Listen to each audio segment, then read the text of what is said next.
주신 하나님의 말씀 사도행전 10장 1절에서 8절에 있는 말씀 같이 합독하도록 하겠습니다.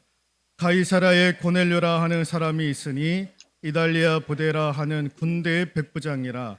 그가 경건하여 온 집안과 더불어 하나님을 경외하며 백성을 많이 구제하고 하나님께 항상 기도하더니 하루는 제9시쯤 되어 환상 중에 밝히 보매 하나님의 사자가 들어와 이르되 고넬료야 하니 고넬료가 주목하여 보고 두려워 이르되 주여 무슨 일이니까? 천사가 이르되 내 기도와 구제가 하나님 앞에 상달되어 기억하신 바가 되었으니 네가 지금 사람들을 욥바로 보내어 베드로라 하는 시몬을 청하라. 그는 무두장이 시몬의 집에 유숙하니 그 집은 해변에 있다 하더라. 마침 말하던 천사가 떠나매 고넬료가 집안 부하 가운데 경건한 사람 하나를 불러 이 일을 다 이루고 욥바로 보내니라. 아멘. 가족의 힘 세 번째 시간 가정 예배. 여러분 가정 예배를 통해서 여러분들의 가정이 회복이 되어지고 또 가정 예배를 통해서 여러분들의 가정이 더욱더 하나님의 은혜와 능력을 공급받을 수 있기를 소망하고 또 가정 예배를 못 드렸던 가정들이 또 가정 예배가 회복되어지는 역사가 이루어질 수 있기를 소망하고 또 이 시간 말씀을 듣다가 마음에 소망이 생기시는 분들은 그동안 전혀 가정 예배를 드리지 못했던 소홀히 여겼던 그 가정 예배를 중히 여기고 또 그 가정 예배를 한번 시도해 볼 수 있는 우리 성도들의 가정이 될 수 있기를 주님의 이름으로 부탁드리도록 하겠습니다. 오늘 저와 여러분들 읽었던 사도행전 10장 1절에서 8절에 있는 말씀의 주인공이 고넬료라고 하는 사람입니다. 이 사람은 로마 사람이었고 백부장이었습니다. 군사 100명을 거느리고 있었던 군사 지휘관이었던 거죠. 이스라엘 백성들 입장에서 보면은 이방인이었던 것입니다. 그런데 그가 예수 그리스도를 믿고 구원받고 온 가족이 하나님 앞에 예배드리고 또 하나님을 경외하는 믿음의 가정, 그리고 얼마나 기도를 많이 하고 얼마나 많은 구제를 했는지 그게 이제 소문이 날 정도였던 것입니다. 하나님 믿고 가정이 구원받고 그 가정이 기도하고 좋은 일들을, 선한 일들을 그렇게 행했던 고넬료의 가정. 근데 오늘 이 고넬료를 성경이 뭐라고 평가를 하냐면 2절 말씀을 보시면 그가 경건하여 온 집안과 더불어 하나님을 경외하였다 라는 말씀을 볼 수가 있습니다. 고넬료가 하나님 앞에 어떤 사람이었는가? 하나님을 경외했던 사람. 그러니까 이 말씀이 무슨 말씀이냐면은 이런 거죠. 같이 한번 읽어볼까요? 말씀을 무겁게 받드는 사람이었다라는 거예요. 하나님의 말씀을 무겁게 받아들이는 사람, 하나님의 말씀을 무겁게 붙잡는 사람, 무겁게 그 말씀을 들었던 사람, 그 사람이 고넬료였다라는 것입니다. 2절에 하나님을 경외하였다라고 했는데 그 경외가요 히브리어로 공경입니다. 공경. 그러니까 공경했다라는 거예요. 고넬료가 하나님을 경외했다, 다른 말로 공경했다라는 것입니다. 이 공경이 성경에 어디 처음 나오느냐? 우리가 아시는 바와 같이 출애굽기 20장 12절에 있는데요. 읽어볼까요? 내 부모를 공경하라. 그리하면 내 하나님 여호와가 내게 준 땅에서 내 생명이 길리라. 시내 산에서 하나님께서 모세를 통해서 주신 10계명의 제5계명 주신 말씀, 거기서 내 부모를 공경하라. 예, 저 공경이라고 하는 단어가 처음 나옵니다. 여러분, 저 공경이라고 하는 단어의 뜻이 무엇이냐면은 무겁다라는 거예요. 무겁다. 그런데 그 원뜻이 뭐가 있느냐? 간. 여러분, 우리 인간 내에 있는 내장을 보면 간이 있지 않습니까? 간. 그 간을 일컬어서 공경이라고 얘기를 했던 것입니다. 유대인들은 인간의 속에 있는 그 여러 가지 내장 중에서 가장 무거울 것이라고 생각했던 것이 무엇이냐? 심장도 아니고 십이지장도 아니고 췌장도 아닌 간이었다라는 거예요. 간이 우리의 내장 가운데 가장 무거울 것이다 라고 추측을 했던 거예요. 거기서 나온 단어가 공경이고 그것이 무겁다라고 하는 의미가 담겨져 있는 것입니다. 그러므로 여러분, 내 부모를 공경하라 라는 말의 의미는 내 부모를 무겁게 여겨라. 내 부모를 소중히 여겨라. 내 부모를 비중 있게 여겨라 라고 하는 뜻이 된다라는 것입니다. 그러니까 뭘 무겁게 받아들여야 되느냐, 자녀들은 부모의 부모의 말을 무겁게, 부모의 말을 비중 있게, 부모의 말을 소중하게 받아들일 필요가 있다라는 거예요. 그런데 성경에 무시무시한 말씀이 하나 나옵니다. 그게 뭐냐면 신명기 21장 18절에서 23절에 있는 말씀인데요. 여기에 무슨 말씀이 나오느냐? 자녀들이 아버지의 말과 어머니의 말에 순종하지 아니하면 징계를 할 것이요, 그 징계를 하지 아니하면 쳐 죽여라. 무엇을 가지고? 돌로 가지고 쳐 죽이라는 거예요. 부모의 말을 소중히 여기지 아니하고 비중 있게 받아들이지 아니하고 무겁게 받아들이지 아니하는 자들은 여기 말씀해 보니까 패역한 자들이다. 완역하고 패역한 자들이다 라고 얘기를 하는 거예요. 그래서 징계를 하고, 징계를 했는데도 말을 안 들으면 돌을 가지고 쳐 죽여라 라는 거, 그건 죄가 안 된다라는 거예요.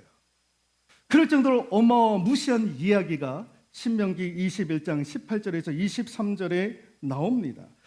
그래서 자녀 세대들은 부모 세대들의 말에 비중 있고 무겁게 소중하게 받아들여야 된다라는 거예요. 그렇듯이 여러분, 저와 여러분들이 무엇을 무겁게 받아들여야 되느냐? 하나님의 말씀을 무겁게 받아들여야 될 줄로 믿습니다. 여러분, 고넬료가 하나님을 경외했다라는 것은 하나님의 말씀을 무겁게 받아들였다라는 거예요. 비중 있게 받아들였다라는 것입니다.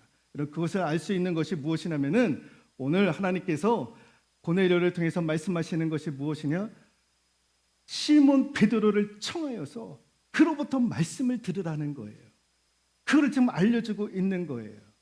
그래서 종들을 보내가지고 이야기를 합니다. 우리 집에 오셔서 말씀을 좀 주십시오.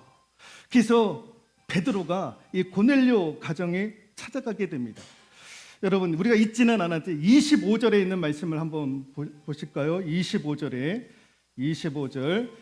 베드로가 들어올 때에 고넬료가 맞아 발 앞에 엎드려 절하니라고 되어져 있습니다. 베드로가 고넬료의 집에 왔던 거예요. 그리고 그를 보자마자 고넬료가 베드로의 발 앞에 엎드렸다라는 거예요. 베드로의 발 앞에 엎드렸다는 말의 의미는 무엇이냐? 인간이 신 앞에 엎드렸다, 절했다라고 하는 뜻이 담겨져 있는 거예요. 그러니까 고넬료가 지금 사도 베드로가 자신의 집에 왔을 때에 무엇을 영접하는 것처럼? 신을 영접하는 것처럼, 신을 대접하는 것처럼. 베드로는 사람인데, 사람에 불과한데, 주의 종에 불과한데, 고넬료는 그 종을 마치 하나님처럼, 신처럼 대하듯이 그렇게 대했더라라는 것입니다. 그리고 33절에 있는 말씀인데요, 33절 같이 한번 읽어볼까요? 이제 쭉 한번 읽어보십시오. 시작.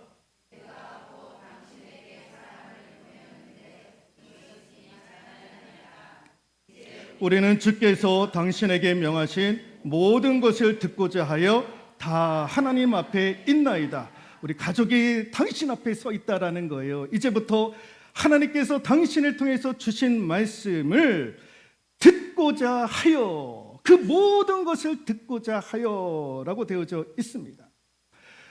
하나님께서 당신을 통해서 주시는 그 말씀을 내가 무겁게 받아들일 준비가 되어져 있다라는 거예요. 소중히 비중 있게 들으려고는 준비가 되어져 있다라는 거예요. 그러니 당신은 지금 우리에게 하나님께서 당신을 통해서 주실 말씀을 나와 우리 가정 가운데 주십시오라고 지금 말씀을 하고 있는 거예요. 여러분, 하나님의 말씀을 주의 종을 통해서 들을 때에 여러분들의 마음이, 여러분들의 생각이 어떤 생각이어야 되느냐? 나도 고넬료와 같이 주의 종을 통해서 하나님의 말씀을 받을 때에 내가 무겁게 받아들일 준비가 되어 있습니다. 그것을 비중 있게 소중하게 들을 마음의 준비가 되어져 있습니다 라고 기도하고 그렇게 말씀을 들을 수 있기를 소망합니다. 여러분, 주의 종을 통해서 하나님의 말씀을 들을 때요, 위로에 되는 말씀도 있고 힘이 되어지는 말씀도 있고, 그런데 그것이 내 폐부를 찔러 쪼개는 말씀, 말씀을 듣기에 거북한 말씀, 왜 목사님이 저런 말씀을 하실까라고 하는 말씀을 들을 때가 있습니다. 여러분, 구약 성경에 보면은 사르밧 과부가 기근이 들려가지고요, 도저히 살지를 못했던 거예요. 몇 해 동안 가뭄이 되어지니까 살 수가 없었던 거예요. 그래서 밀가루 조금, 기름 조금, 그거 이제 아들들하고 떡을 해 먹고 이제 죽어야 되겠다 마음 먹고 있었던 거예요. 어떻게 살 길이 없으니까. 그러니까 이제 그거 조금 있는 거 가지고 밀가루에다 떡을 반죽해 가지고 기름 섞어서 이제 그거 자녀들하고 마지막으로 먹고 내가 이제 죽겠다 각오를 하고 있었던 사르밧 과부였던 거예요. 근데 그 가정에 누가 찾아옵니까? 엘리야가 찾아오게 되는 거예요. 근데 와가지고요, 위로에 아유, 어떻게 그렇게 힘들게 살아가고 있느냐, 그렇게 지금 죽을 각오를 하고 있는데 얼마나 안타까운지 모른다. 이렇게 좀 위로를 해줘야 되는 것 아닙니까? 선지자가 와가지고 그렇게 위로의 말씀을 전해줘야 되는데 뭐라고 얘기하느냐? 너 지금 가지고 있는 거 밀가루 조금, 기름 조금 있지 않느냐? 그것 가지고 나를 대접해라. 그리고 남아있으면 그것 가지고 너희들 만들어 먹어 라고 얘기를 했던 거예요. 아니, 사르밧 과부 입장에서 보면은 저게 무슨 말씀이냐, 내가 지금 힘들어 지쳐 이제 자식들하고 죽으려고 마음에 각오를 하고 있는데 위로의 말씀, 힘 있는 말씀, 능력의 말씀, 살 소망이 있는 말씀을 전해줘야지 똥땅지 같은 말을 하느냐라는 거예요. 가슴을 후벼 파는 이야기들을 하느냐라는 거예요. 저렇게 뭘 인정하고 파렴치한 이야기를 어떻게 우리한테 와가지고 할 수 있느냐라는 거예요.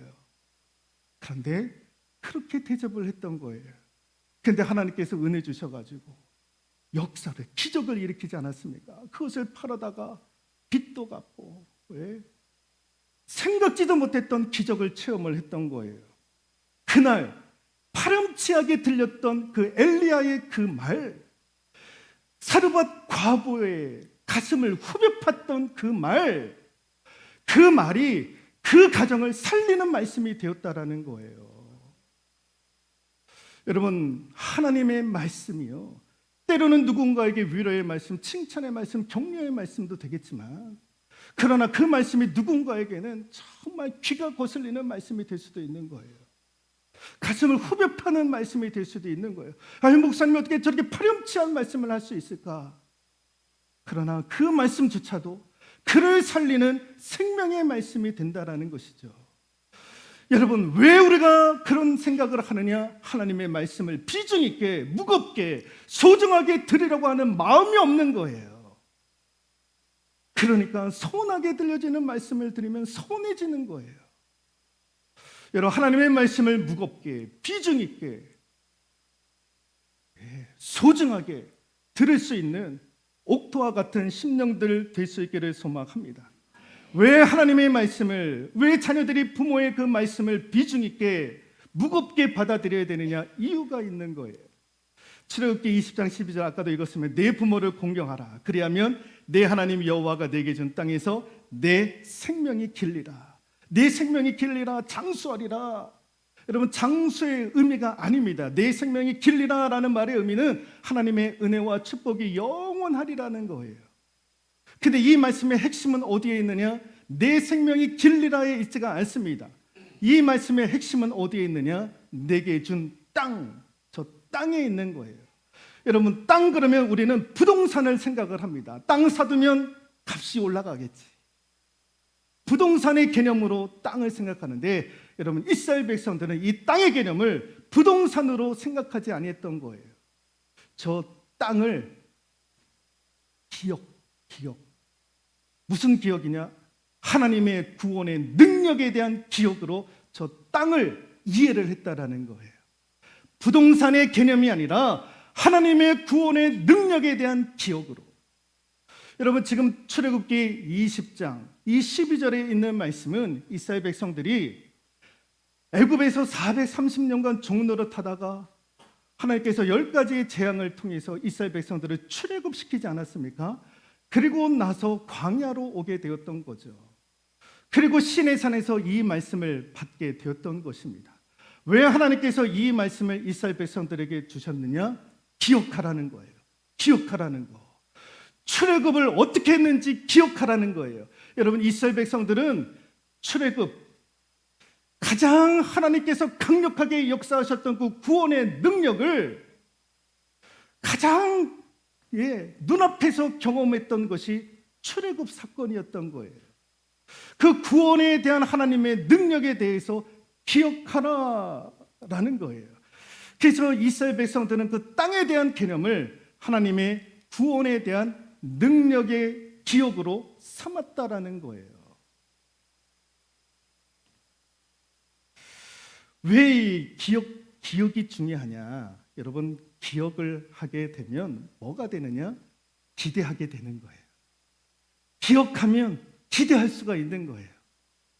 출애굽을 기억을 하면 하나님께서 앞으로 그보다 더한 일들을 우리에게 주시겠구나라고 하는 기대가 생기는 것입니다. 그래서 그 땅에 대한 개념을 하나님께서 그렇게 잡도록 하셨던 거예요.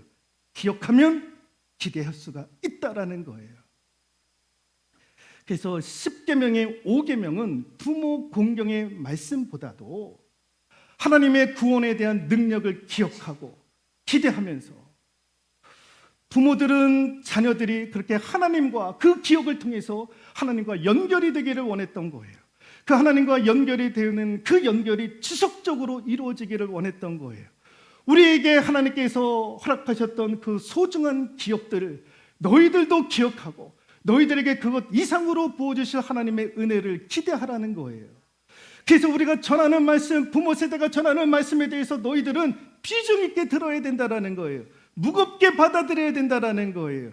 기대하면서 그 말씀을 들을 수 있어야 된다라는 거죠. 여러분, 저와 여러분들이 우리 자녀들에게 하나님의 말씀을 전할 때에도 우리 자녀들이 여러분들의 말씀을 비중 있게 소중하게 무겁게 받아들이는 역사가 이루어질 수 있기를 소망합니다. 여러분, 그것을 위한 최고의 방법이 무엇이냐? 바로 가정 예배인 거예요. 가정 예배. 가정에서 예배를 드리는 거예요. 여러분, 예배, 오늘 우리가 지금 예배를 드리지 않습니까? 예배는 하나님과 만나는 거예요. 예배는 하나님과 만나고 하나님의 영이 충만히 임하는 것이에요. 이 예배를 통해서 살아계신 하나님 만나고, 이 예배를 통해서 하나님의 능력도 공급받고 은혜도 공급받고, 이 예배를 드려 누군가는 소망도 꾸고 누군가는 비전도, 누군가는 꿈도 꾸게 되는 거예요. 누군가는 예배 드리다가 병마도 치유받고 회복되어지고 영도 소생케 되어지는 가장 좋은 은혜가 임하는 것이 예배 아닙니까? 여러분, 가정 예배도 마찬가지예요. 가정 예배. 가정 예배도 그런 은혜가 임하는 거예요. 가정 예배를 드리다가 살아계신 하나님 만나고, 가정 예배를 드리다가 우리의 자녀들이 부모로부터 받는 그 말씀을 가지고 깨닫게 되어지고, 그 말씀 때문에 그 아이들이 힘을 얻게 되어지는 역사도 이루어지게 되는 거예요. 여러분, 가정 예배가 왜 중요하냐? 여러분, 좀 전에도 제가 말씀을 드렸습니다마는 이스라엘 백성들이 출애굽할 때에 애굽 땅에 하나님께서 10가지 재앙을 내리실 때 마지막 재앙이 무엇이었습니까? 죽음의 재앙 아닙니까? 예, 장자의 죽음, 첫 새끼들 다 죽이라고 하나님께서 그런 심판을 하지 않았습니까? 그런데 이스라엘 백성들은 죽지 아니했던 거예요. 왜 죽지 않았습니까? 문설주에 어린 양의 피를 바르면 죽음의 사자가 넘어가는 거예요. 넘어가는 거. 그래서 넘어가다, 유월절 넘어가다. 예, 죽음의 사자가 넘어가는 거예요. 어린 양의 피가 발라진 집은 하나님 백성의 집이다라는 거예요. 하나님이 거하고 계시는 집이다라는 거예요. 여러분, 가정 예배가 왜 중요하느냐? 마치 이와 같다라는 거예요. 우리가 가정 예배를 드리면 우리 가정은 예수 그리스도의 피가 발라진 가정이다라고 선포하는 것과 마찬가지이다라는 거예요. 세상 죄를 지고 가는 어린 양이신 예수 그리스도의 그 보혈의 피, 그 보혈이 발라져 있는 가정, 그 가정이 우리 가정이다라는 거예요. 여러분, 전쟁이 일어나면, 나라와 나라가 전쟁이 일어나면 육해 공군이 출동하지 않습니까? 지금은요, 공군이 먼저 날아가요. 그래서 포격을 하지 않습니까? 그런데 그러고 이제 점령을 하는데, 여러분, 진짜 진짜 점령은요, 어떻게 점령이 되는 겁니까? 육군이 들어가는 거예요. 육군이 들어가서 그 지역에 깃발을 꽂고 본부를 설치를 하면 점령을 하는 거예요. 깃발을 꼽는 거예요. 누가 꼽느냐? 육군들이 깃발을 꼽는 거예요. 그래서 깃발을 꼽는 그 순간에 그 지역은 우리가 점령을 했다라는 거예요. 이제부터 이 땅은 우리가 통치를 하게 된다라는 것입니다.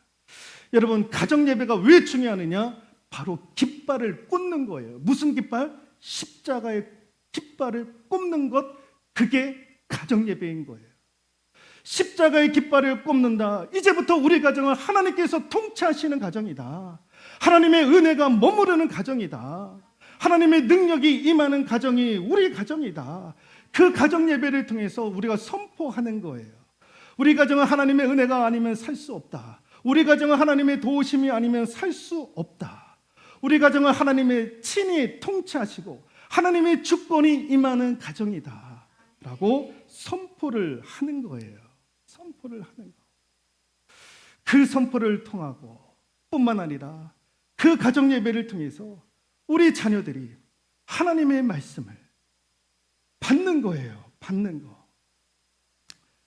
목사님, 저는 지금 혼자 있는데요. 자녀들이 다 커가지고 같이 예배드릴 대상이 없어요. 나 혼자 무슨 가정 예배를 드립니까? 여러분, 혼자 드리는 것도 가정 예배인 거예요.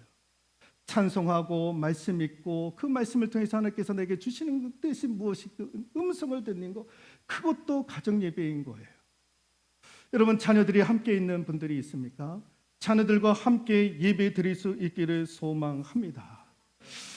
저희 가정이 토요일마다 일주일을 마무리하고 토요일마다 가정 예배를 드리고 이제 주일 새롭게 예배, 주일 예배를 이제 첫 드리는데, 이제 어릴 때부터 가정 예배를 드려서 이제 그것이 이제 습관이 되었습니다만은, 여러분, 어릴 때에는 부모가 강압적으로 해도 예배를 드립니다. 그런데 이제는 머리도 크고 몸도 막 성장하고 그러니 말을 듣겠습니까? 잘 듣지 않는 거예요. TV를 보고 핸드폰을 보다가 이제 가정 예배 드려야지 그러면은요 막 짜증내요. 피곤하대요. 잤으면 좋겠다라는 거예요. 방금 전에 스마트폰 보면서 막 희적근 막 그러고 춤도 추고 그랬는데 가정 예배 드리고는 막 힘들다라는 거, 빨리 자고 싶다라는 거예요. 어렵다라는 거예요. 예. 그래서 저희 집은 제 아내가 예배를 인도하고 말씀을 전하고, 근데 어제는 제가 말씀을 좀 전하게 되었는데 두 아이가 집중을 하더라고요. 집중을 하더라고요. 제가 어제 그런 얘기를 했어요. 금요일 날 이제 새벽 기도회 때 전했던 말씀을 두 자녀들에게 말씀을 전했는데, 너희 몸은 너희 것이 아니고 부모 것도 아니다. 너희 몸은 하나님의 몸이다. 하나님의 것이다. 하나님의 것이니 하나님의 영광을 위해서 살아야 된다. 근데 그렇게만 기도해도 하나님께서 그렇게 살아갈 수 있도록 은혜를 주실 것이다. 그러니 오늘부터 기도할 때 하나님께 영광을 돌리는 그런 삶을 살게 해주십시오. 기도하기를 소망한다. 여러분, 사도행전 12장을 보면 헤롯 왕이 있지 않습니까? 헤롯 왕이 순찰을 하다가 단 위에서 연설을 했어요. 연설을. 그 이야기를 듣고 사람들이, 야, 우리 헤롯 왕이 연설을 하는데 그 연설이 사람의 소리가 아니라 마치 신과 같은 소리를 하더라라는 거예요. 얼마나 좋았겠습니까? 백성들이 내 이야기를 듣는데 사람의 소리로 듣지 아니하고 신의 소리로 듣는, 얼마나 뿌듯하겠습니까? 그런데 성경이 뭐라고 얘기를 하느냐? 헤롯이 하나님께 영광을 돌리지 아니함으로 교만했던 거예요. 그것도 하나님의 은혜인데, 하나님께 영광을 돌려야 되는데 헤롯이 하나님께 영광을 돌리지 아니함으로 주의 사자가 곧 친히 쳤다라는 거예요. 쳤다라는 거. 그래서 벌레에게 먹혀 죽었더라라고 사도행전 12장 23절에서 기록을 하고 있는 거예요. 여러분, 헤롯 왕이 죽을 때에 어떻게 죽었냐? 벌레에 의해서 죽었다라는 거예요. 벌레 때문에. 조그만 벌레 때문에 죽는 일이, 여러분, 이게 말이나 됩니까? 학자들은 그래요. 뭐 때문에 벌이 어떻게 해서 죽었냐라는 거예요. 그래서 학자들이 얘기를 하는 거예요. 조그만 벌레가 숨을 쉬는데 콧구멍으로 들어갔다라는 거예요. 그래서 콧구멍으로 들어갔던 그 벌이 뇌까지 들어가서 파먹어가지고 헤롯이 죽게 되었다라고 하는 추측을 하시는 분들도 있다라는 거예요. 벌레 때문에 죽었다라는 거, 벌레 때문에. 왜? 하나님께 영광을 돌리지 아니함으로. 여러분, 다 가지고 있어도 하나님께 영광 돌리지 아니하고 그것이 하나님의 은혜였다라고 고백하지 아니하면 하나님이 다 빼앗아가는 거예요. 그래서 제가 어제 우리 두 아들과 딸한테 그런 얘기를 했던 거예요. 없어도 하나님께 영광 돌리겠다라고 고백하고 다짐하면 하나님께서 너희들을 그렇게 사용하실 것이다. 그러나 다 있어도 하나님께 영광 돌리지 아니하고 하나님의 은혜였다라고 고백하지 않으면 다 빼앗기게 된다. 헤롯 왕처럼 그렇게 다 빼앗기게 된다. 여러분, 그러지 않기를 소망합니다. 그래서 가정예배가 중요한 거예요. 가정예배. 여러분, 가정예배가 회복되어질 수 있기를 소망합니다. 그래서 부모의 권위가 거기서부터 시작이 되는 거예요. 말씀을 전할 때에 아무것도 아닌 말씀인데 그 말씀이 자녀들에게 소중한 말씀, 기억되는 말씀, 그 말씀이 자녀들 살리는 말씀이 될 수도 있다라는 거죠. 그래서 여러분, 같이 자녀들과 함께 하고 계시는 분들은 함께 자녀들과 가정 예배를 통해서 말씀으로 가정이 회복되어지고 그 말씀으로 치유의 역사도 일어나고 능력도 공급받고, 그리고 여러분, 그 가정 예배를 통해서 자녀들이 보는 거예요. 엄마 아빠가 어떻게 신앙생활을 했고 엄마 아빠가 하나님께로부터 어떤 은혜를 공급받게 되었고, 그래서 우리 자녀들을 위해서 엄마 아빠가 무엇을 가지고 기도를 하고 어떻게 신앙생활을 하는지 자녀들이 그 가정 예배를 통해서 보게 되는 거예요. 그 자녀들은 그걸 통해서 무겁게 받아, 나도 부모처럼 저렇게 신앙생활 해야지, 저렇게 하나님께 영광 돌려야지, 저렇게 하나님의 은혜에 감사해야지, 우리 엄마 아빠가 저렇게 기도했던 것처럼 나도 자녀들을 위해서, 후손들을 위해서, 내 자신을 위해서 저렇게 기도하고 신앙생활 해야지 다짐하는 시간, 가정예배가 될 줄로 믿습니다. 가정예배가 회복되어지고 힘을 얻는 우리 성도들의 가정이 될 수 있기를 주님의 이름으로 축원드리도록 하겠습니다.